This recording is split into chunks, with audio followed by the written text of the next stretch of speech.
अस्सलाम वालेकुम and welcome again to Novel Nights. कैसे हैं सब लोग? उम्मीद है आप सब लोग खैरियत से होंगे।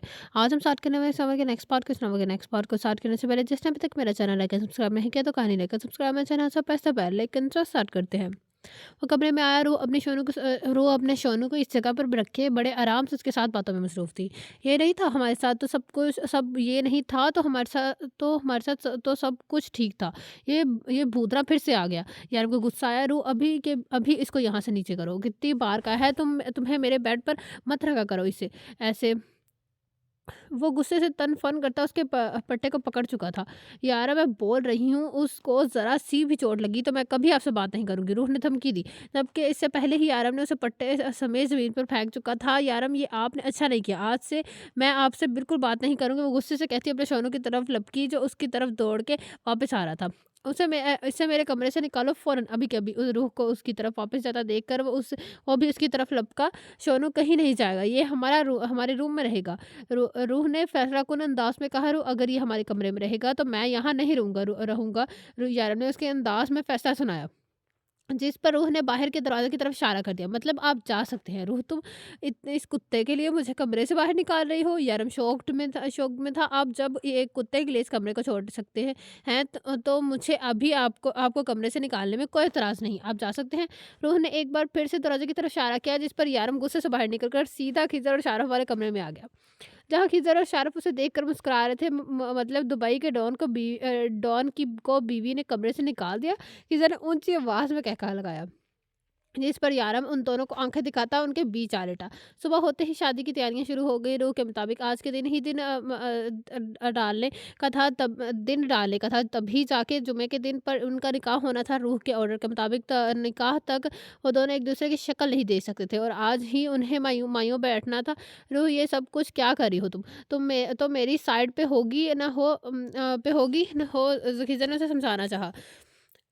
अरे नहीं हिज़र भाई, मैं और मासूमा अब लैला की साइड पे हैं और वो यारम और शारफ भाई आपकी साइड पे। सो मैं लड़की वाली और आप लोग लड़के वाले। उसने शारफ और यारम को बताया। नहीं गुड़िया, तुम मेरी साइड पे हो और तुम्हारे अलावा उन सबको मैं लड़की वाली साइड पे भेज देता हूँ।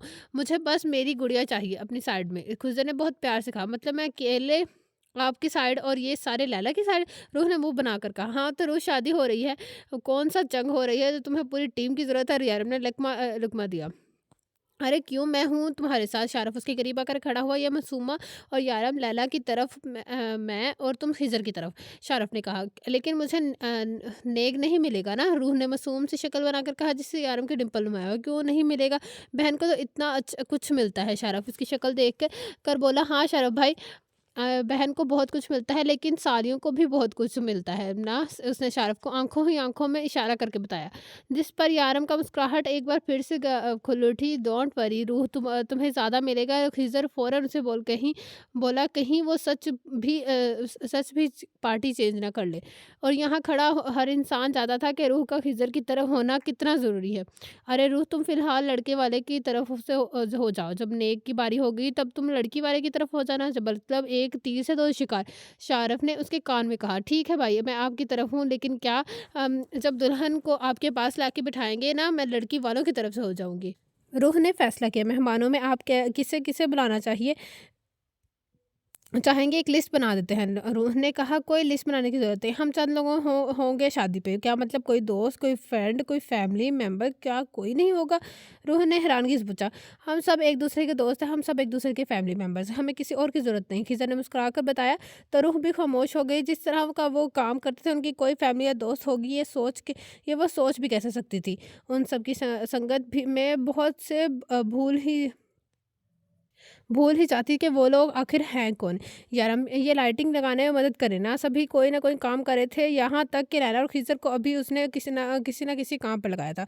एक यारम ही था जो आराम से बैठा हुआ था, जैसे कोई काम नहीं करना। जैसे कोई अपने शोनू को बोला ना, जिसकी वजह से मुझे कमरे से निकाला था। यारम घूर कर अब फिर से अपने मोबाइल पर मसरूफ़ हो गया। आप मेरे क्यूट से प्याले शे बेबी से जेलस होकर ज़िद लगा रहे हैं। वो क्यूट सा प्याला सा बेबी मेरे कमरे में रात को मेरे बेड पे सोया था और इसकी तरफ से ज़िद थी, अब मेरी तरफ से ज़िद है। कहो अपने लाडले को के मदद करे तुम्हारी। वो गुस्से से कहता है शिफा को चाय के लिए कहने लगा, यारम आप नाराज़ हैं मुझसे। रूह ने मासूम सी शक्ल बनाकर बोली, हाँ नाराज़ हूँ, बहुत सख्त नाराज़ हूँ तुमसे। आज अब मुझे से तकरीबन 2 फीट के फासले पर रहूँगा। नाराज़गी में इतना करीब आना अलाउड नहीं होता। वो उसके करीब आने पर चोट करने लगा। आपको पता है आप जब नाराज़ होते हैं तब और भी ज़्यादा क्यूट लगते हैं, बिल्कुल छोटे बेबी की तरह। रूह ने उससे बड़ी मासूमियत से बहलाया जाया। हाँ, रूह, मैं 8 साल का बच्चा नहीं हूँ जिसे तुम इस तरह से बहलाओगी। कैसी बीवी हो तुम? 5 वक़्त की नमाज़ें पढ़ती हो, तुम्हें इतना नहीं पता कि अगर शौहर नाराज़ हो जाए तो बीवी की नमाज़ कबूल नहीं होती और हर वक़्त फ़रिश्ते उस पर लानत भेजते रहते हैं। अच्छा, छी रूह, अल्लाह के सामने तुम्हारा तुम्हारा मालनामा तो बहुत गंदा हो रहा है। यार ने डराया तो मैं आपको मना तो रही हूँ। आपको रूह उसकी बात उसकी एक-एक बात पर ईमान लाती फ़ौरन घबरा कर बोली, कहाँ मना रही हो? कब मनाया है? मुझे तो नहीं लगता तुम मुझे मना रही हो। यारम दोनों हाथ कमर पे रखते हुए पूछने लगा, मतलब अभी नहीं मनाया, अब मनाऊँगी? रूह ने फ़ौरन हाथ में उसकी शर्ट के बटन पर रखे। रूह, मुझे मना रही हो या 4 साल के बच्चे को की तरह मेरे बटन के साथ खेल रही हो? ठीक से मनाओ मुझे, इस तरह से नहीं मानने वाला मैं। यारम ने लानिया कहा। कैसे मानेंगे? वैसे मैं वैसे ही आपको मनाती हूँ। रूह मुस्कुराकर उसके मज़ीद करीब हुई तो यारम ने उसकी कमर पर अपने हाथ रख लिए तो उसकी इस हरकत पर रूह शर्माई। यारम ने उसकी थोड़ी पे हाथ रखा, उसके चेहरा ऊँचा किया तो रूह ने फ़ौरन अपनी आँखें बंद कर ली। उससे पहले कि यारम उसके लबों पर झुकता, शारफ़ तेज़ी से कमरे से निकला जो रूह को पुकारा था। यारम ने झटके से उसे छोड़ा। उससे पहले कि वो दीवार से लगती, शारफ़ ने उसे थाम लिया। तुम लोग बिज़ी हो तो मैं बाद में आ जाता हूँ, लेकिन मेरा मशवरा यही है कि तुम लोग रोमांस बाद में कर लेना, पहले हम काम कर लेते हैं। वो शारफ़ ही क्या जो सीधे तरीके से कोई बात कर दे। यारम उसे आँखें दिखाता वहाँ से चला गया, जबकि वो शर्मिंदगी मिटाने के लिए उसे इधर-उधर के काम बताने लगी। आज दिन डाल दिए गए थे। कल माइयों और मेहंदी थी। सब लेडीज़ को ऑर्डर दे दिया गए थे कि अपनी अपनी शॉपिंग कर लो। और इस वक्त लैला, रूह और मासूमा शोनू समेत शॉपिंग पर गई हुई थी। लैला ने शादी का ड्रेस रूह की मर्ज़ी से लिया, जबकि वलीमे का ड्रेस उसने मासूमा की मर्ज़ी से लिया था। मेहंदी का लहंगा उसने खुद पसंद किया था और रूह को बहुत ज़्यादा अहमियत दे रही थी। शायद वो यारम के लिए उसकी मोहब्बत देख चुकी थी या फिर खिज़र की वजह से। लेकिन सच्ची सच्ची यही था कि अब लैला के लिए रूह बहुत ख़ास हो चुकी थी। अब तो लैला रूह को अच्छी दोस्त बन चुकी थी, जबकि शोनू की वजह से मासूमा भी रूह के बहुत करीब आ चुकी थी। अब रूह ने उन सब को कबूल कर लिया था। वो जानती थी वो यारम से दूर नहीं जा सकती, ना चाहे उसे ये सब कुछ कबूल करना होगा। तो फिर वो कब तक यारम को उस बात को सज़ा देती रहती। रूह यार, तुम ये साड़ी क्यों नहीं लेती? तुम पर बहुत सूट करेगी। लैला ने खूबसूरत साड़ी की तरफ इशारा किया। नहीं यार, मैं ये नहीं पहन सकती, बहुत अजीब सी है। और तो और ये तो स्लीवलेस भी है। यारम को भी ऐसे लिबास पसंद नहीं है। रूह ने मुंह बनाकर कहा तो लैला मजीद फोर्स ना किया, लेकिन फिर भी इसकी सारी शॉपिंग अपनी मर्जी से की, क्योंकि रूह को अपना होश ही कहाँ था। वो तो यारम, खिजर और शरीफ के शारफ की शॉपिंग करने मसरूफ़ हो चुकी थी, जो घर पे बाकी काम संभाल रहे थे। हद है यार, हमें काम पर लगा के खुद मज़े से मारने चली गई हैं। मजाल है कि जो हमारे लिए एक भी चीज़ ली होगी, सब अपनी अपनी चीज़ें खरीदने में मसरूफ़ हो गई होंगी तो। और वो मासूमा, उसे तो बहाना चाहिए शॉपिंग करने का। हाय, मुझे जलाने के लिए सारे रंग पहनेंगी। शरफ़ ने आह भर कर कहा, वो क्या होता है? चोली चोली, घाघरा, लहंगा, लंबे-लंबे दुपट्टे, वो लंबी-लंबी सैंडल्स, और फिर वो कान को चीरने वाले झुमके। मजाल है जो मेरा ख़्याल आ जाए।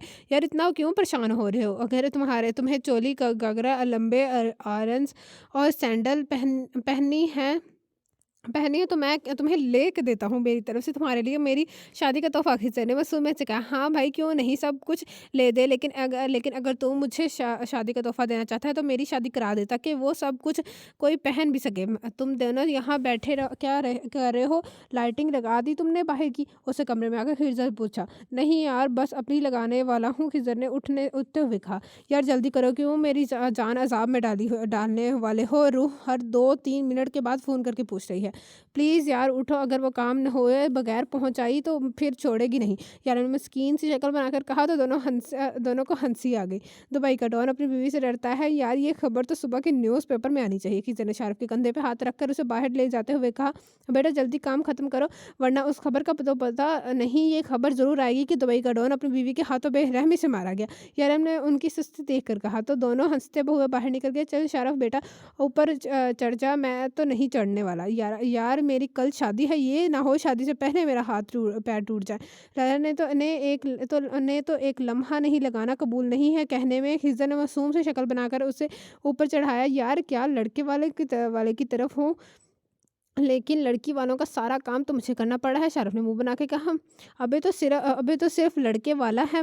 मैं लड़का हूँ तो मुझे इतना काम करना पड़ा है। मेरा सोच, हिज़र ने कहा तो शाहरुख कहकहा लगाकर हँसा। वो वापस आए तो रूह के मुताबिक सारा काम हो चुका था। लड़कों ने बहुत मेहनत की थी। आज वो सारी ही तारीफ़ के काबिल थे, लेकिन लड़कियों का इरादा उनकी तारीफ़ करके सर चढ़ाने का बिल्कुल भी नहीं था। इसलिए इग्नोर करके उन्हें आगे बढ़ी। कल मेहंदी की रस्म में बहुत काम था, जबकि उन लोगों का रात देर तक बैठकर एंजॉय करने का इरादा था। रूह लड़की तो लड़के वाली वाली थी, इसने तो ढोल की बंदोबस्त कर रखा था, इसलिए आज रात वो खूब देर तक एंजॉय करने का इरादा रखते थे।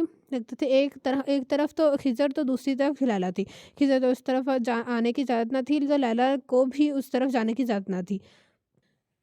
इस तरफ रूह और शारफ बैठे खाने खा रहे थे और बीच में लोगों ने खीज़र को बिठाया हुआ था। दूसरे कमरे में यारम बड़े आराम से कुर्सी पर बैठा था, जबकि मासूमा ज़मीन पर बैठी लैला को शॉपिंग दिखा रही थी।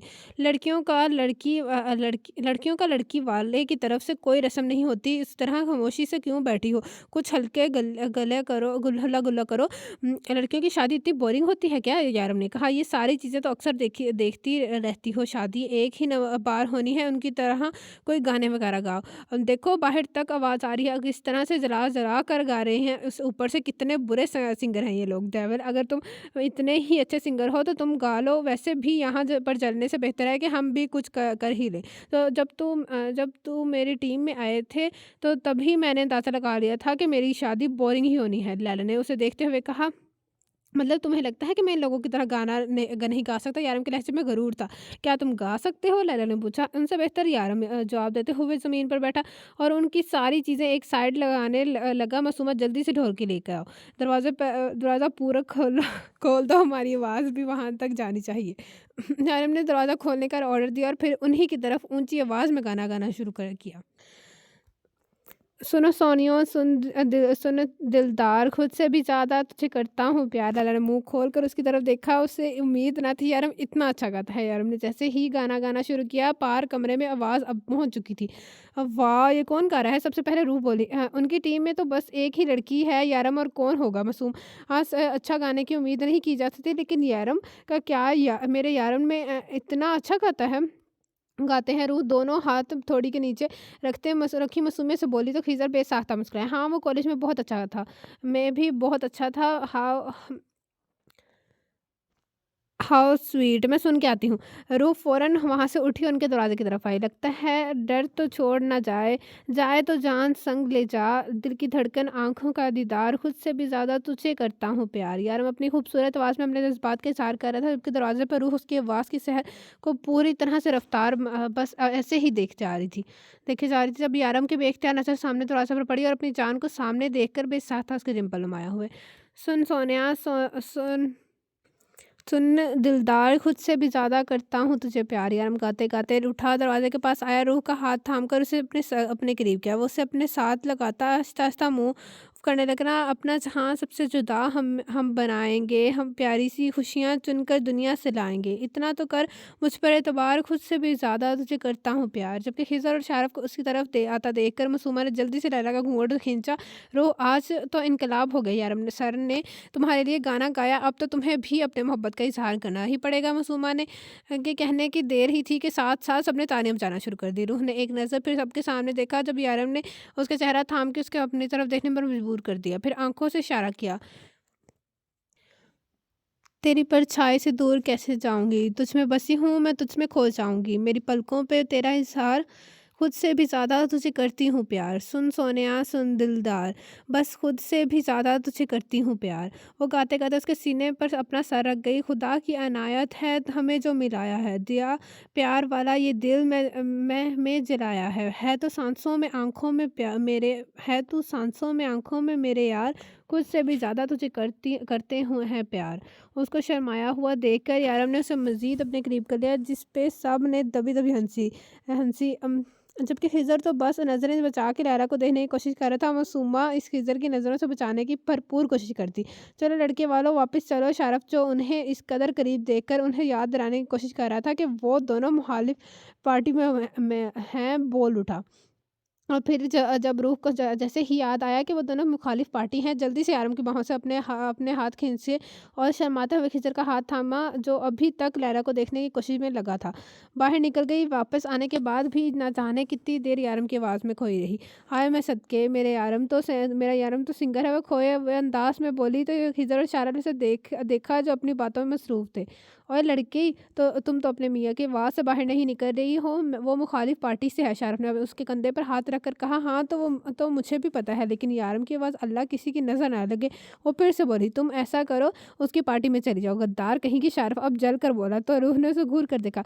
घूरो मत, जिस तरह से तुम उसकी आवाज़ पर मरी जा रही हो ना। रूह ने, मैं यही कह सकता हूँ, आज उन्होंने हमसे बेहतर गाना गाया, कल ना जाने क्या करेंगे। रूह, हम लड़के वाले हैं, लड़के वाले हमेशा लड़की वालों से बेहतर है और ज़्यादा हल्ला गुल्ला करते हैं। शारफ़ ने समझाया।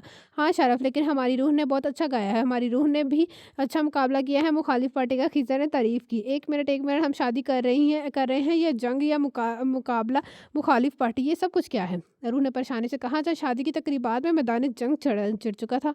लड़की कभी किसी से शादी पर नहीं गई क्या शारफ़? उसने अपने माथे पर हाथ रख के उसकी अक्ल पर मातम किया।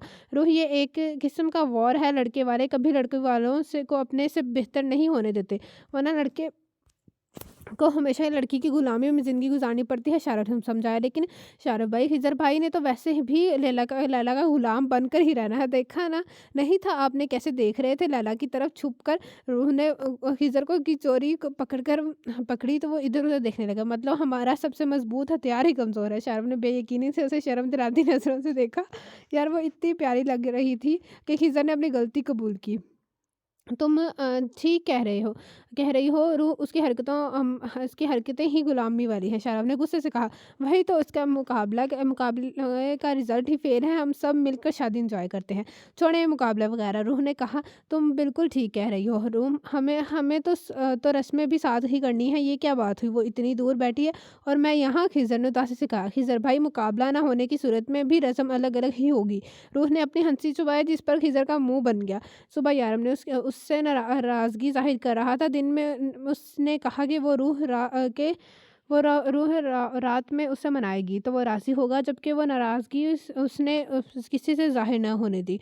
कमरे में शोनू ले अ, को लेकर जाते हुए उसे अचानक ही यारम का ख़्याल आ गया। कल सोनू की वजह से उसे यारम से नाराज़ हुआ था। उसने सोनू को मासूमा के पास छोड़ा, जिसने खुशी-खुशी सोनू को साथ रख लिया। अब उसका कमरे में जाने का इरादा था। पता नहीं वो उससे नाराज़ था या नहीं। लेकिन फ़िलहाल रूह उसकी उसी के पास जाना चाहती थी। वो कमरे में आई तो कमरे की लाइट ऑफ़ थी। यारम सो गए क्या? वो कहते हुए आगे आई। यारम सो गए क्या? वो कहते हुए बेड के करीब आ गए और पूछने लगी। जब किसी ने अचानक उसे अपनी बाहों में लिया। उसे अभी तो मेरी प्यारी सी बीवी, ऐसे नहीं, अभी तो मेरी प्यारी सी बीवी ने मुझे मनाया तक नहीं। यार झुककर उसके गाल को चूमा। डार्लिंग कैसे मनाओगी मुझे? तो वो उसे बाहों में उठाता बेड पर ले आया। रूह ने उसके गले में बाहें डाली। आप बताएँ कितने नाराज़ हैं? उसी हिसाब से मनाऊँगी। रूह उसी के अंदाज़ में बोली। बहुत, बहुत, बहुत ज़्यादा। यारम उसकी छोटी-सी नाक को छूकर बोला। बहुत, बहुत, बहुत ज़्यादा नाराज़, मतलब अब आसानी से नहीं मानने वाले। रूह ने डरने की एक्टिंग की। बिल्कुल नहीं, बहुत मेहनत करनी पड़ेगी मेरी छोटी-सी जान को। यारम ने मुस्कुरा कर कहा। फिर तो नहीं मनाऊँगी, क्योंकि मैंने कभी इतना ज़्यादा रूठे हुए इंसान को नहीं मनाया। यारम ने एक झटका देकर उसको अपने ऊपर किया। ट्राई तो करो, मैं जल्दी मान जाऊँगा। यारम ने ऑफ़र दी। आँखें बंद करे रूह ने कहा। कैसे करोगी, किस करोगी? यारम ने मुस्कुरा कर पूछा। उफ़ गंदे! बंद तो करें। पहले रूह ने घूर के कहा। अब बेबी, इस अंधेरे में तुम्हारी घोड़ियाँ महसूस सकता हूँ, लेकिन कौन-सा किस करते हुए तुम मुझे नज़र आओगी? यारम शरारती अंदाज़ में बोला, लेकिन कमरे में इतना अंधेरा भी नहीं था कि यारम को नज़र ना आए। बाहर लगी लाइटिंग की वजह से अंदर कभी लाइट ऑन हो तो कभी ऑफ हो रही थी। लेकिन फिर भी तुम कहती हो तो मैं आँखें बंद कर लेता हूँ। यारम का इरादा आज पक्का उससे किस लेने का था, तभी तो उसने मुस्कुराते हुए आँखें बंद कर ली। रूह ने आहिस्ता से अपना आप उसकी बाहों से छुड़ाया, उसके दिल के मुकाम पर लब रख दिए। फिर वही अपना कान रख ले कर लेट गई। आपको पता है मुझे ये जगह बहुत पसंद है और ये आवाज़ यारम आपको पता है मुझे लगता है आप हर धड़कन के साथ मेरा नाम पुकार रहे हैं। ऐसा लगता है आप अपनी हर साँस के साथ मुझसे मोहब्बत का इज़हार कर रहे हैं। मुझे लगता है आपसे दूर चली जाऊँगी लेकिन मैं गलत गलत थी यारम। मैं तो आपके बगैर रह नहीं सकती। इसलिए सारम के हाथों तलाक के कागज़ात मँगवाए थे तुमने? यारम ने उसकी बात काटते हुए कहा। नहीं यारम, वो पेपर्स मैंने नहीं मँगवाए थे, सारम भाई खुद लेके आए थे। कल वो मेहंदी पर आएँगे ना, आप खुद उनसे पूछ लीजिएगा, वो कागज़ात सारम भाई खुद लाए थे। मुझे तो पता भी नहीं था कि वो ऐसा कुछ करने वाले हैं। रूह ने कहा तो यारम को एक अपनी गलती का एहसास हुआ। उसने रूह को इतनी बड़ी सज़ा दी, वो सज़ा जिसमें उसकी कोई गलती भी नहीं थी। लेकिन इस वक़्त वो रूह को मूड ख़राब नहीं करना चाहता था। वो तो ठीक है बेबी, लेकिन मैं किस फिर भी न लूँगा। यारम ने मासूमियत से कहा। उसके सीने पर सर रखे हुए वो बेइख्तियार मुस्कुराई। और अगर मैं ना दूँ तो? अब तो नखरे दिखाना बनता था। मुझे लेना आता है, बेहतर है तुम खुद ही दे दो। अच्छा, ये शर्म और हया एक तरफ रखो और मुझे किस करो, वरना फिर बाद में तुम्हें पछताना पड़ेगा। बाद में एक किस पर तो हरगिज़ नहीं टलने वाला। अब क्या एक किस पर टल जाएँगे? रूह ने बड़ी मासूमियत से पूछा। नहीं, लेकिन अगर तुम खुद की एक किस दोगी तो तुम्हें ज़्यादा देर पछताना नहीं ना पड़ेगा यारम। रूह ने कुछ कहना चाहा। तुम तुम टाइम वेस्ट कर रही हो लड़की। किस में यारम ने उसे अपने करीब खींचा और उसके कमर पर हाथ डाला। रूह ने फिर से कुछ कहने की कोशिश की। रूह, आई एम वेटिंग, यारम ने कहा। यारम, आपको पता है ये मुझे सब कुछ पता है। रूह अब किस में, यारम ने उसकी बात काटी। ओके बेबी, मैंने आंखें बंद कर ली, यारम ने बात खत्म करते हुए कहा। यारम की आंखें बंद थी। रूह ने आखिर हार मानकर यारम के होंठों पर अपने लहू रखे, उसके सीने में चेहरा छुपा गई। कमरे में यारम का कहकहा गूंजा। आज तुम्हारा बॉडीगार्ड कहाँ है? यारम ने उसके सर के बालों को हाथ फेरते हुए कहा। तो रूह ने सर उठाकर उसकी तरफ देखा। हाँ, कहाँ है तुम्हारा तुम्हारा बेबी? तुम्हारा पाला शोनू। यारम ने उसकी नकल उतारी। वो मासूमा के पास है। वो उसे मासूमा की आदत हो गई है, बहुत पसंद करता है। वो भी उसे मेरी तरह बहुत प्यार करती है। रूह ने सर वापस उसके सीने पर रखा, जबकि उसकी बातें फिर से शुरू हो चुकी थी। इतने दिनों से यारम ने उससे उसकी ये बातें नहीं सुनी थी। कितना मिस करता था वो अपनी पुरानी रूह को। आहिस्ता-आहिस्ता सब कुछ ठीक हो रहा था। यारम बहुत खुश था। मासूमा किचन में पानी लेने आई। इत्तेफ़ाक से शारफ भी उसी वक़्त से पानी लेने गया आ गया। "तुम मेरे पीछे आए हो?" मासूमा किचन में पानी लेने आई तो इत्तेफ़ाक से शारफ भी उसी वक़्त पानी लेने आ गया। "तुम मेरे पीछे आए हो?" मासूमा ने अपने पीछे देखकर पूछा और उसके साथ दोस्ती की तरह रहना चाहती थी। दोस्त की तरह रहना चाहती थी, लेकिन फिर भी न जाने क्यों वो उसके साथ इतनी रूड हो जाती। इस वक़्त भी वो उससे बहुत रूडली बात कर रही थी, जो कि शारफ को बहुत तपा गई। "जो हूर हो तुम, ये आसमान से उतरी हो परी, जिसके पीछे आधी रात को मैं किचन में आऊँगा।" मासूमा का लहज़ा इसे बिल्कुल पसंद ना आया था, इसलिए उसकी तरह तल्ख़ लहज़े में बोला। "तुम्हें पता है मासूमा, तुम्हारा मसला क्या है? तुम अपनी हार को एक्सेप्ट नहीं कर पा रही। तुम अपने आप को और ओवर स्मार्ट समझ बैठी थी, लेकिन बाद में तुम्हें पता चला कि तुम नहीं हो। तुम्हें लगता था कि मैं तुम्हारे प्यार में मर जा रहा हूँ, लेकिन बाद में पता चला कि ये सब कुछ मेरा प्लान था।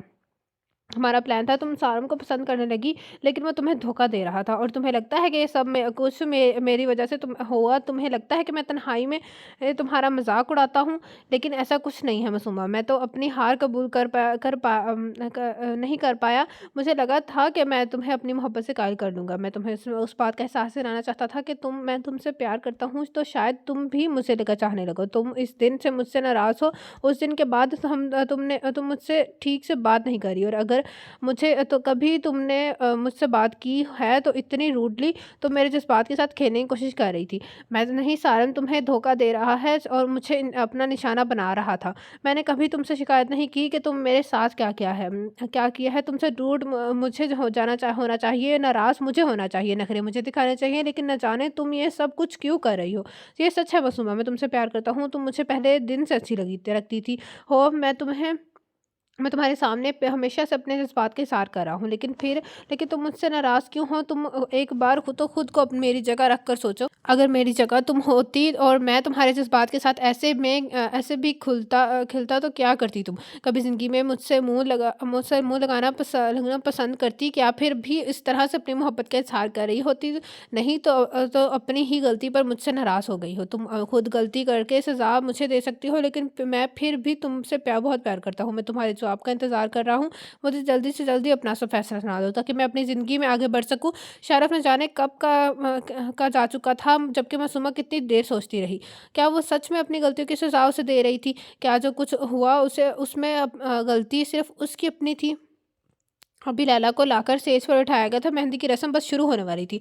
सब बेफ़िक्र होकर बैठे थे। अचानक सारम के आने से परेशान हो गए।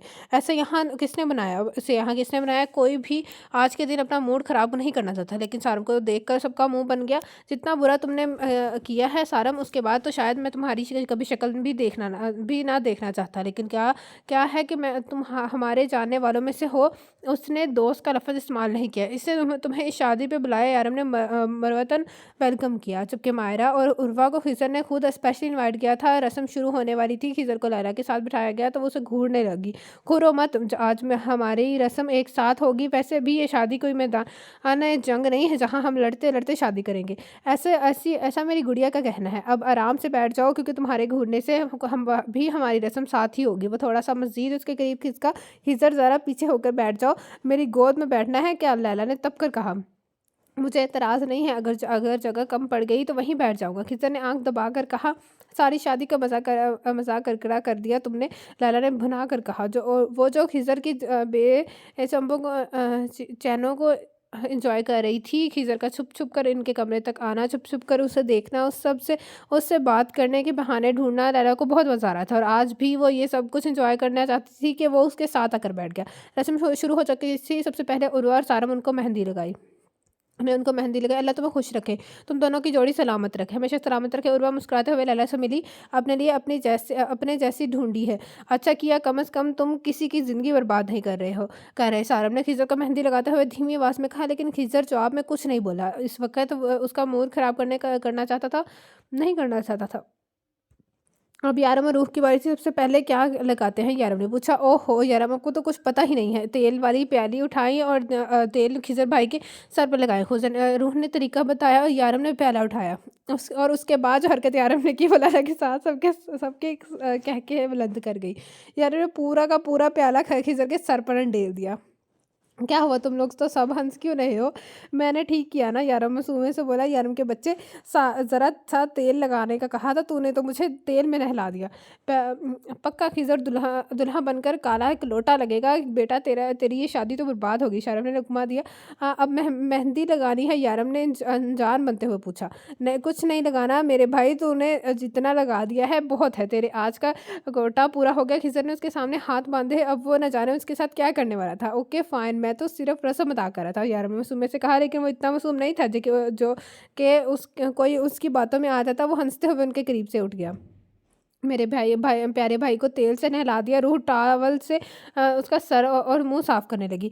मेरी बारी, शारफ ने शोर मचाया। हाँ अब आपकी बारी, रूह ने मुस्कुराकर कहा। तो वो भाग हाँ, अब आपकी बारी, रूह ने मुस्कुराकर कहा। तो भागते हुए आगे आया और खिज़र के साथ बैठ गया। मासूमा तुम भी बैठ जाओ, रस्म कर लो, बाद में अकेली रह जाओगी, यारम ने कहा। तो शारफ मुस्कुराया, जबकि उसकी इस तरह से मुस्कुराने पर न जाने क्यों मासूमा को शर्मा आ गया। शारम ने आगे रहा। चलो मासूमा, यारम ने फिर से कहा। तो मासूमा छोटे छोटे कदम उठाती आकर दूसरी साइड पर बैठी और रस्म अदा करने लगी। मासूमा ने एक नज़र उठा के सामने खड़े सारम की तरफ देखा। न जाने क्यों आज ये शख्स उसे बिल्कुल अच्छा ना लगा था।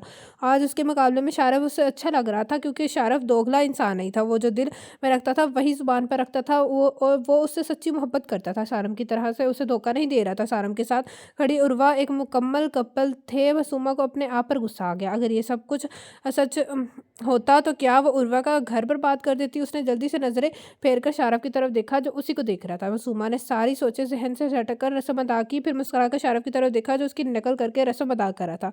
Copy cat. वो बड़बड़ा कर उठी तो शारफ भी उठ गया। रस्म अदा करके सारम उर्वा को लेकर चला गया, जबकि वो सब अब बैठकर बातें कर रहे थे। लैला का पर्दा खत्म हो चुका था, क्योंकि रस्में साथ हो रही थी, जिस पर उसका मुंह बना हुआ था। लैला यार, मुंह ठीक करो ना, हम एक ही घर में रहकर छुप तो नहीं सकते। खिज़र ने उसे समझाने लगा। बिल्कुल नहीं, निकाह के वक्त देखना था हमने एक दूसरे को, लेकिन तुमने सब खराब कर दिया। अब मुझसे बात नहीं मत करो। वो गुस्से से मुंह फेर गई। लैला तुम्हें देख दुख इस बात का है? सबसे पहले खिज़र ने तुम्हें देख लिया, या खिज़र ने तुम्हें देख लिया? हाँ, खिज़र ने तुम्हें देख लिया, शारफ ने शरारत से पूछा। मेरा मतलब है खिज़र को अपने आगे-पीछे लगे देखकर तुम काफ़ी एन्जॉय कर रही थी, ये तो तुम्हें देखने के लिए मरा जा रहा था। मुझे पता है यही रीज़न है तुम्हारा मूड ऑफ होने का। अभी तुम्हारा इरादा हमारे दूल्हे का मज़ीद तंग करने का था, जो फ़ेल हो चुका है जिसकी वज़ह से तुम्हारा मूड ऑफ है। शारफ़ ने उसका राज़ खोला। अरे नहीं, नहीं, ऐसा कुछ नहीं है, लैला ने बौखलाकर कहा। हाँ, जैसे हम तो कुछ जानते ही नहीं, लेकिन अगर तुम कहती हो तो मान लेते हैं, शारफ़ ने शरारत से कहा। सब मिले हुए हैं, तुम लगता है दुल्हन वाली में सिर्फ़ अकेली हो। तुम सब तो उसके साथ हो, सुबह मैं अकेली बैठी होंगी और तुम सब बारात लेके आओगे, देख लेना। लैला ने मुँह बसोर कर कहा, नहीं लैला, मैं तुम्हारे साथ हूँ। मासूमा झट के उसके गले में बाहें डालकर बोली, और मैं देखना तो तुम हम इन लड़कों के बालों के कैसे बैंड बजाते हैं यार। उसके साथ दूसरी तरफ आकर बैठा तो बेसाख्ता मुस्कुरा दी। सब लोग सोने के लिए जा चुके थे, जबकि रूह एक नज़र सारे इंतज़ामात पर डाल रही थी, जबकि क्योंकि कल निकाह था और वो नहीं चाहती थी कि वो कुछ गड़बड़ हो। जब उसने बाहर अकेले खड़े खिज़र को देखा, ओ दुल्हा मियाँ सो जाएँ वरना सुबह रूप नहीं चढ़ेगा। वो शरारत से कहती उसके करीब आकर खड़ी होगी, जबकि खिज़र को परेशान देखकर सीरियस हो गई। क्या हुआ खिज़र भाई, आप परेशान लग रहे हैं? नहीं, बस अपनी फैमिली को याद कर रहा था। खिज़र ने कहा, आपकी फैमिली कहाँ है आपकी फैमिली? रूह ने पूछा। तुम हो मेरी फैमिली, खिज़र ने मुस्कुराकर कहा। तो भी मुस्कुरा गई। मैं तो हूँ ही खिज़र भाई, लेकिन मेरे अलावा और कौन है ये बताएं? वो पूछने लगी। मेरी फैमिली में अब कोई नहीं है रूह। मेरे माँ बाप तो मेरे बचपन में ही इंतकाल कर गए। हम 2 बहन भाई थे। मेरे चाचा ने मेरी बहन की शादी उस ऐसे शख्स से कर दी जो पहले से शादीशुदा था, और मुझे भी मेरी बहन के साथ भेज दिया था कि बाद में जायदाद में हमें कोई हिस्सा न देना पड़े।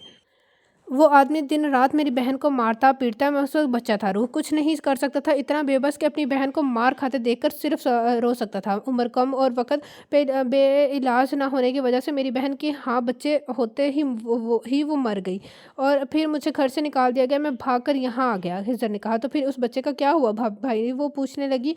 जब उसके जवाब में खिज़र कुछ भी नहीं बोल पाया। वो चाह कर भी उसे बताया ना पाया कि वो बच्चा रूह है और कोई नहीं। तुम यहाँ क्या कर रही हो? मैं कब से इंतज़ार कर रहा हूँ यार। मैं अचानक उसके पीछे आकर मैं खिज़र भाई से बातें कर रही थी। दूल्हे मियाँ तुम भी सो जाओ, बाकी बातें बाद में कर लेना। शायद वो उसकी आंखें पड़ चुका था, तभी उसके कंधे पर हाथ रखा, दिलासा देता अंदाज़े में बोला, और रूह को अंदर ले गया। जबकि खिज़र कितनी ही देर वहाँ का वहीं खड़ा रहा, उसे आज भी वो दिन याद है जब उसकी बहन बिस्तर पर सिसक के मर गई और उस शख्स के कान में जूं तक ना रेंगी। वो क्यों इतना बेबस था कि उसे बचा नहीं पाया? वो शख्स उसे अपनी पहली बीवी के घर लेके आया था, जो उसी दिन रात मारती-पीटती थी, खाना ना देती, नौकरों की तरह दिन-रात काम करवाती, और शाम के साए एक गहरे होते उसे घर से बाहर बैठा देती। वो सारी रात सर्दी में रोता, तड़पता, बस एक बार रूह से मिलने की ख्वाहिश करता, लेकिन वो ज़ालिम औरत उसे रूह के पास भी भटकने ना देती। फिर उसने एक दिन सोचा, क्यों ना हो वो यहाँ से कहीं दूर चला जाए, पैसे कमाए, फिर रूह को अपने साथ लेकर एक अलग घर बनाए। लेकिन यहाँ आने के बाद उसने पैसे तो कमा लिए, लेकिन अपने रूह के सामने नज़र उठाकर जीने के काबिल न रहा। वो कैसे उसे कहता कि वो एक कातिल है? हाँ, वो रूह को कभी ये बात नहीं बता सकता कि उसका मामू एक कातिल है। बेशक उसने कभी किसी मासूम की जान नहीं ली थी, किसी बेगुनाह को अपना निशाना नहीं बनाया था, लेकिन कानून की नज़रों में वो एक कातिल था, और रूह की नज़रों में मैं खुद को कातिल नहीं देख सकता था। यार ने शादी के तोहफे में खिज़र को बहुत खूबसूरत फ्लैट दिया था, जिसमें शादी के बाद लैला और खिज़र रहने वाले थे। खिज़र की बारात वहीं से चली थी, जबकि लैला को यारम के घर से रुखसत करने वाले थे। बारात के आते ही मासूमा ने एक अच्छी बहन के होने का फ़र्ज़ निभाते हुए उन्हें वेलकम किया, जबकि सारम और उर्वा उनकी छोटी सी बारात में शामिल थे। रुकें खिज़र भाई, आप इस तरह से अंदर नहीं आ सकते, अभी तो हमने दूध पिलाई की रस्म करनी है। मासूमा ने उसे ऐसे अंदर ले जाते देखकर रूह मैदान में कूदी। अरे हाँ, वो तो मैं भूल गई, दूध पिलाई की रस्म भी तो होनी है। मासूमा ने सर पे हाथ मारते हुए किचन की तरफ दौड़ लगाई और फ़ौरन दूध लाकर उसके सामने रखा। कि ज़रबाई रस्म कुछ यूँ है कि पहले आपको अपनी जेब हल्की करते हुए इस थाली में पैसे रखने होंगे, फिर ये दूध का गिलास। आपको रूह ने रस्म बताई। रूह, तुम हमारे साइड पर हो, शारफ ने याद दिलाया, जिसे रूह इग्नोर कर गई। मुझे बिल्कुल प्यास नहीं लगी रूह, मुझे ये दूध नहीं चाहिए। खिज़र ने हरी झंडी दिखाई। अरे ऐसे कैसे नहीं चाहिए, दूध तो आपको पीना पड़ेगा। रूह ने फ़ौरन गिलास उठाकर उसके लबों पर लगाया, जिसकी वजह से बाद खिज़र को जेब हल्की करनी पड़ी। खिज़र को लाकर हॉल में उठाया गया, जहाँ मौलवी और गवाह बैठे थे। उनके आने के बाद फ़ौरन बाद ही निकाह शुरू हो गया। लैला को पर्दे के पीछे रखा गया था, जिसकी वजह से उसे देख नहीं पाया। आया। पर्दे के पीछे से भी वो अंदाज़ा लगा सकता था वो ब्राइडल ड्रेस में नहीं है, उसने बहुत हल्के काम वाला ड्रेस पहना था, जो बहुत मिन्नतें करने के बाद रूह ने उसके लिए लाई थी, क्योंकि शादी वाले लहंगे में तो उससे चला भी नहीं जा रहा था। जिसको मद्देनज़र रखते हुए आखिर रूह उसके लिए एक सिंपल ड्रेस लाने के लिए राज़ी हो गई, लेकिन वो इतना भी सिंपल ना था, लेकिन वो इतना भी हैवी नहीं था कि लैला पहन ना सके। निकाह की रस्म बहुत सादगी से की गई और फिर उस रस्म के बाद लैला को बाहर स्टेज पर बिठाया गया और यहाँ भी खिज़र जानता था कि उसकी जेब में कुछ नहीं बचेगा। दुल्हा होना भी एक तरह का अज़ाब है। उसने लैला की तरफ रूह और दूसरी तरफ मासूमा को बैठे देखकर कहा, और अब आप पर भी अज़ाब नाज़िल हो चुका है, चलें अपनी जेब खाली करें, वरना आप न को हम यहाँ नहीं बैठने देंगे। मासूमा ने कहा, हम अब एक पैसा नहीं दें, फ़ौरन उठो यहाँ से। यार अब खिज़र की टीम में आकर बोला, अरे ये क्या बात हुई, ऐसे नहीं होता यार, ये रस्म है, चलें फ़ौरन इसे निकाले पैसे, वरना हम आपको अपनी दुल्हन नहीं देंगे। रूह ने कहा, तुम अपनी दुल्हन रखो अपने पास, हम नहीं चाहिए। यारम मुकम्मल लड़ाई के मूड में बोला, जिस पर खिज़र परेशान हो गया। इसका बस चले तो बारात ही वापस ले जाए। तुझे नहीं चाहिए, मुझे मेरी दुल्हन चाहिए। ये लो। खिज़र ने फ़ौरन जेब से एक गड्डी नोटों की निकाल कर उनकी तरफ बढ़ाई, जो उन दोनों ने खुशी खुशी थाम ली। रूह खाने पीने का इंतज़ाम करने लगी। जब सारम उठकर उसके पीछे गया, यारम ने उसकी तरफ से जाते हुए देख लिया। जब वो जा रहा था, जब अचानक किसी ने उसे ज़ोरदार धक्का मारा और पीछे की तरफ घसीटा था। तुम सीधी तरह से क्यों नहीं मानते? तुम्हें एक बात समझ में क्यों नहीं आती सारम? मैं तुम्हारी जान ले लूँगा। तुम्हारी वजह से, उन हाथों से मैंने अपनी रूह को तकलीफ़ दी। तुम्हारी वजह से, तुम्हारे इन तलाक के कागज़ात की वजह से, जो तुम लेके आए थे, जिसकी सज़ा मैंने उसे दी। मैं उससे उस हद तक शर्मिंदा हूँ कि माफ़ी तक नहीं माँग पाया उससे। क्यों तुम नहीं छोड़ देते हमारा पीछा? वो उसे लगातार मारते हुए बोल रहा था। यारम, मैं रूह से पूछने जा रहा था कि सारम अभी बोल ही रहा था कि यारम ने एक ज़ोरदार मुक्का उसके मुँह पर चढ़ा। अपनी ज़ुबान से मेरी बीवी का नाम भी नहीं लेना। दोस्त बनकर आए हो, इस शादी में दोस्त बनकर रहो। यारम, काज़मी की दुश्मनी तुम्हें बहुत महँगी पड़ेगी सारम। वो उसे एक झटके से खुद से दूर फेंक कर बोला और बिना उसकी तरफ देखे रूह के पास किचन में चला गया। सारी रस्में अदा हो चुकी थी जब शारफ ने कपल डांस का शोशा छोड़ा और खिज़र और लैला को मैदान में ले आया। लैला ने मुस्कुराकर उसके कंधे पर हाथ रखा, जिस पर वो भी मुस्कुराया। आप लोग क्या सिर्फ ये सब को देखने आए हैं? उठें, आप डांस करें। उसने उर्वा को उठाया और साथ में सारम को इशारा किया। सारम मुस्कुराते हुए उठा और उर्वा का हाथ थाम लिया। उर्वा का आखिरी महीना चल रहा था, अब कभी भी उनके घर मेहमान आने वाला था। सारम, ये आपके गाल पे क्या हुआ है? उसका जुख्म देखकर पूछने लगी। सारम ने एक नज़र यारम की तरफ देखा, जिसने उसे गिफ्ट दिया था। कुछ नहीं, वो गिर गया था। सारम ने झूठ बोलते हुए उसका हाथ अपने कंधे पर रखा। फिर शारफ, रूब और यारम को भी मैदान में ले आए। अब उसका इरादा खुद मासूमा की तरफ जाकर उसे डांस के लिए ऑफर करने का था। मासूमा उसे अपनी तरफ आता देखकर मुस्कुराई, लेकिन इसके पहले ही मायरा उसके पास आई और बोली कि मुझे शारफ भैया के साथ डांस करना है। शारफ ने मुस्कुराकर एक नज़र उसे देखा और फिर मायरा का हाथ थामकर उसे गोल गोल घुमाने लगा, जबकि मासूमा शोनू को उठाए धीरे धीरे डांस कर रही थी। रूह, मुझे लगता है हमें हमें ना बाद में अकेले डांस करना चाहिए। फ़िलहाल मैं हमारा के साथ डांस करना चाहता हूँ। मेरे ख़्याल में तुम्हारा शोनू तुम्हारे साथ डांस करना चाहता है। उसने रूह का ध्यान शारफ और मासूमा की तरफ दिलवाया। वाह यारम, आप तो बहुत स्मार्ट हो गए हैं। यारम ने कल ही उसे बताया था कि शारफ और मासूमा एक दूसरे में इंटरेस्टेड हैं, लेकिन अपनी मोहब्बत का इज़हार नहीं कर पा रहे। वो उसे दाद देती वो शोनू की तरफ आई और मासूमा से ले लिया, जबकि यारम मायरा का हाथ थाम कर शारफ को उसकी तरफ जाने का इशारा कर चुका था, जिसे समझते ही शारफ ने फ़ौरन मासूमा की तरफ गया और उसे डांस की ऑफ़र की। जिसे मासूमा ने कबूल कर लिया। तो फिर क्या सोचा तुमने इस बात के बारे में? शारफ ने पूछा। मासूमा जानती थी वो कल रात वाली किचन में हुई बात कर रहा है के बारे में बात कर रहा है। मासूमा ने आशिकी से अपना सर उसके कंधे पर रखा। मुझे मंजूर है शारफ, लेकिन मेरे बाबा का बदला पूरा होने के बाद हम शादी करेंगे। मासूमा आहिस्ते से बोली, मैं तुमसे वादा करता हूँ मासूमा, मैं तुम्हारे बाबा की मौत का बदला ज़रूर लूँगा। वह तीनों परफेक्ट कपल लग रहे थे। रूह कर बहुत खुशी हो रही थी जब उसने यारम की तरफ देखते हुए उसे आंख मारी, जबकि यारम उसकी इस अदा पर मुस्कुराए बिना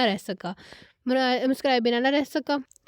रुके खिज़र भाई, हम आपको ऐसे ही कमरे में नहीं जाने देंगे। पहले हमारा नेक निकालें। रूह ने दरवाजे पर ही उसे रोक लिया। मतलब अब यहाँ भी पैसे देने होंगे? भूखी यहाँ भी मांगने आप पहुँची। लैला को रुखसत करके खिज़र के नई फ्लैट में लाया गया था। यहाँ भी उसके साथ सब लोग आ गए थे।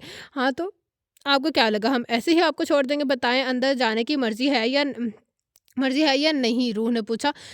तुम दोनों सुबह से मुझे काफ़ी हद तक लूट चुके हैं और अब मेरे पास कुछ भी नहीं है तुम दोनों को देने के लिए। यकीन ना आए तो मुझे चेक कर सकती हो, और अगर यकीन आ गया हो तो मेरी जान छोड़ दो। खिज़र ने बेबसी मिन्नत से की। बिल्कुल मैं भी नहीं। आपने सोचा भी कैसे कि हम आपकी जान छोड़ देंगे? इस बार तो हम कुछ ज़्यादा लेंगे। मासूमा ने ज़्यादा कहते हुए रूह की तरफ इशारा किया। ज़्यादा नहीं मासूमा, बहुत ज़्यादा। आखिर हमने इतनी खूबसूरत लड़की दी है, हक बनता है। रूह ने कहा। देखा कैसे पार्टी बदली है तुम्हारी बहन ने? यारम ने कहा। जुल्म की तो इंतहा होगी शारफ ने आह भरते हुए यारम के सामने हाथ फैलाया तो यारम ने सवारे अंदाज में उसे देखा। मेरे भाई अब इसके पास कुछ नहीं है, हमें उसे अंदर भेजने के लिए अपनी जेबों की कुर्बानी देनी होगी। शारफ ने कहा तो यारम ने अपनी जेबों से जो भी हाथ आया उनके हाथों में पकड़ा दिया। शारफ ने भी यही अमल दोहराया और पैसे उसके हवाले कर दिया, जिसके बाद दोनों ने हंसी खुशी उसका रास्ता छोड़कर उसे अंदर भेज दिया। अल्लाह बहुत खूबसूरत लग रही थी।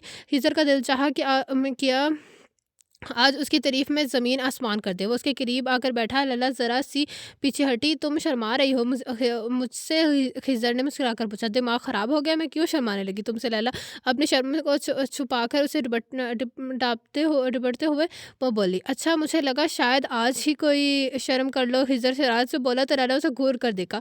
खिज़र कहकहा लगाकर हंसते हुए उसकी गोद में अपना सर रख गया। बहुत खूबसूरत लग रही हो, मुझे पता है तुम शर्माने वाली चीज़ बिल्कुल भी नहीं हो। खिज़र ने मुस्कुराते हुए उसका हाथ अपने सीने पर रखा। थैंक यू, लेकिन तुम इतने परेशान क्यों लग रहे हो? लैला उसकी तारीफ का शुक्रिया अदा करते हुए उसकी परेशानी को वजह जानने पहुंची। कितना अच्छा होता ना लैला, आज वो भी मुझे भाई की जगह मामू बनाकर इस कमरे में भेजती। कितना अच्छा होता ना, वो मेरे निकाह में मेरी बहन की जगह मेरी भांजी बनकर शरीक होती। खिज़र ने कहा तुम उसे बता देते कि तुम उसके भाई नहीं उसके मामू हो। मुझे तो समझ नहीं आ रहा है कि तुम उससे ये बात छुपा क्यों रहे हो?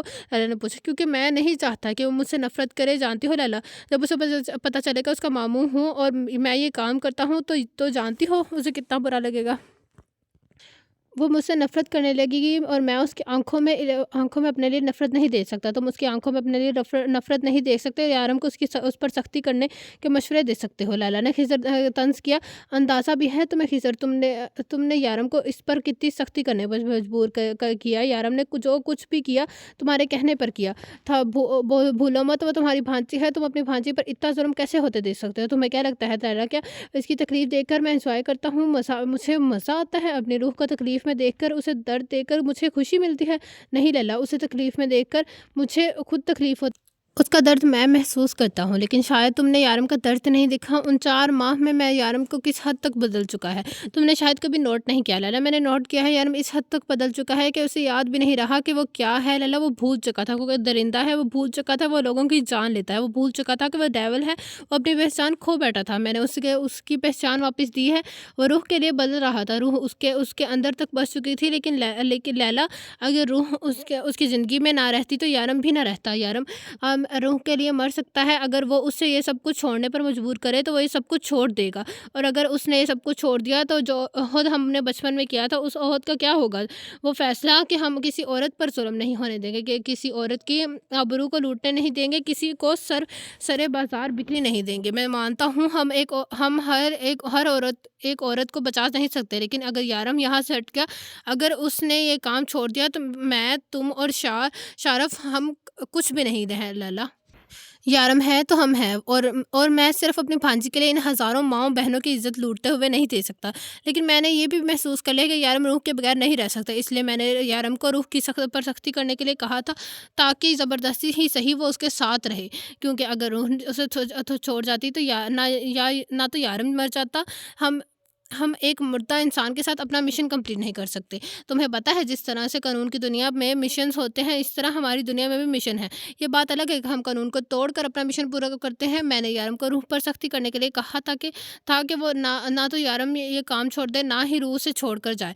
वैसे भी वो रूह के सामने अपनी झूठी पहचान बना रहा था। वो रूह को हर बात से झूठ बोल रहा था। वो रूह की नज़रों में एक अच्छा इंसान बन के रहना चाहता था। जानती हो लैला, रूह को ये सब कुछ कबूल करने में इतना वक़्त क्यों लगा? क्योंकि यारम ने उसके सामने एक झूठी पहचान बनाई थी। यारम ने अपने आप को गलत तरीके से उसके सामने पेश किया था। अगर पहले ही दिन से यारम उसे बता देता ताकि वो क्या है, उसके सामने अपनी सच्ची पहचान बनाता, तो रूह भी में कभी इतनी हिम्मत ना होती कि उससे छोड़ने की बात करे। लेकिन डर से इंसान और ज़्यादा बेबस हो जाता है। अब रूह भी यारम को बहुत चाहती है, उससे मोहब्बत करती है और उसे यकीन है यारम कभी उसे खुद से दूर नहीं हो जाने देगा। अब सिर्फ यारम ही नहीं, बल्कि रूह भी उसके बगैर नहीं रह सकती। और मैं दुआ करता हूँ कि वो दोनों हमेशा साथ रहें। रूह मेरी बच्ची है लैला, उससे ज़्यादा मोहब्बत मैं किसी से नहीं करता। जो जुल्म मेरी बहन के साथ हुआ, मैं किसी और की बहन के साथ नहीं होने दे सकता। तुम कभी सोच भी नहीं सकती, मेरे चाचू ने मेरी बहन को 20,000 में बेच दिया। और उस 20,000 की कीमत मेरी बहन ने दिन-रात मार खा के चुकाई। हिज़र ने अपनी आँखों में आया आंसू बेदर्दी से साफ किया, हम जिस दिन पाकिस्तान से भागकर यहाँ आए थे ना लैला, उस दिन हमने कसम खाई थी कि हम अपने सामने आई हम मजबूर औरत को इंसाफ दिलाएँगे। हम अपने इस वादे पर आज भी कायम हैं। मैं भटकूँगा नहीं, यारम को भटकने भी नहीं दूँगा। हमें मरते दम तक अपना ओहद निभाना है। खिज़र ने एक-एक लफ़्ज़ पर ज़ोर देते हुए लैला को शर्मिंदा कर दिया था। लेकिन खिज़र, तुम्हें कब पता चला कि रूह तुम्हारी भांजी है? जब यारम और रूह हमने हनीमून पर गए थे, यारम अपना फ़ोन मुझे देकर गया था। एक दिन फ़ातिमा बीवी का फ़ोन आया था, उनसे बात करके मुझे बहुत अच्छा लगा। उनसे बातें करने लगा, बातों में मुझे रूह के बारे में बताने लगी।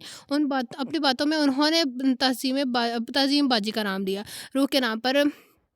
तो मुझे पहले ही शक था कि क्योंकि रूह का नाम मैंने खुद रखा था, रूह-ए-नूर। फिर उन्होंने मुझसे बताया कि वो अपनी सौतेली माँ और 3 सौतेली बहनों के साथ रहती है। उसके बाद उसने क्या सारी इन्फॉर्मेशन निकाली, तो सारी सच्चाई अपने आप मेरे सामने आ गई। मैं रूह का बेचैनी से इंतज़ार करने लगा कि कब वो यहाँ आएगी, मैं उसे सब कुछ बताऊँगा कि मैं उसका मामू हूँ। फिर वो इंतज़ार डर में बदलने लगा। यारम ने फ़ोन पर मुझे बताया कि वो उसने वहाँ 2 लोगों की ज़ुबान काट दी, जिसके बाद रूह की रिएक्शन ने यारम को डरा दिया। वो सच्चाई जाने बगैर मेरे साथ तो है जाने बगैर मेरे साथ तो है। अगर उसे सच पता चल गया तो यकीन मानो वो कभी मेरे चेहरे तक नहीं देखना चाहेगी।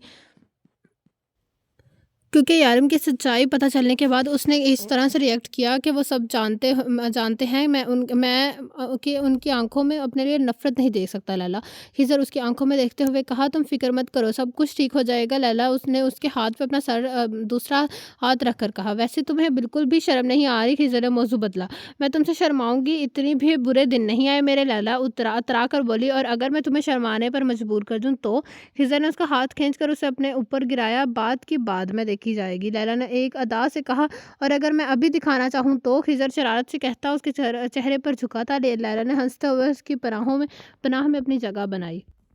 तो कैसा लगा आप सबको ये पार्ट? कमेंट बॉक्स में ज़रूर बताइएगा। और जिसने अभी तक मेरा चैनल लाइक एंड सब्सक्राइब नहीं किया तो काइंडली लाइक और सब्सक्राइब मेरा channel. Press the bell icon. आपसे मुलाकात होगी कल इस नंबर के नेक्स्ट पार्ट से। अल्लाह हाफ़िज़।